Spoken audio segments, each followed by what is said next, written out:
The other reason that we struggle in the fight of faith to endure to the end is because we have the wrong object of faith.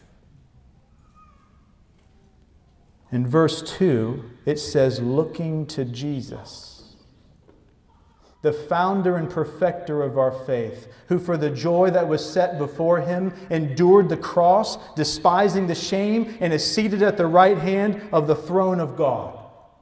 A huge mistake we all make in the fight of faith in this race that we are all in is looking at others around us.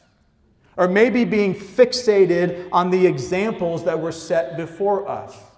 You are not supposed to look at the saints of old and be locked in on them and then compare yourself to them. They are testimonies of what choosing faith will be in the end.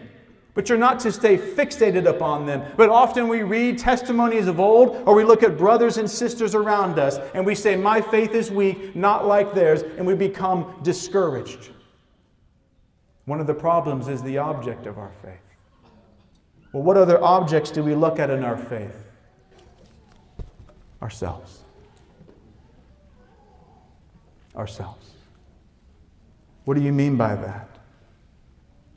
Because we are given the onus and the responsibility and the command to endure to the end, to persevere.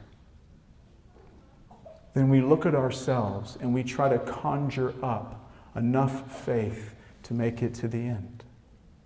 But see, when you're the one that's conjuring up enough faith as you look within, do you know where your faith is lying then? It's lying in you, in your own faith. We are not called to have faith in our faith. There is a different object of faith that the writer of Hebrews is pleading with you here in verse 2 to make the object of your faith. He says, looking to Jesus, present, active, continually looking at Jesus Christ. If we're going to persevere to the end, we all must be constantly, continually, and pointedly looking at Jesus Christ and removing anything from our lives that distracts this view right here or keeps us from it. He has gone before us as a forerunner. He was perfect in faith. It says, for the joy that was set before him, he endured the cross. He's the perfect example and object of faith. One greater than Moses has come. One greater than Abraham has come. Do not fix your gaze upon Abraham, upon Moses, upon David, or upon saints around you, or upon yourself. Fix your gaze upon Jesus Christ, the author and perfecter of our faith.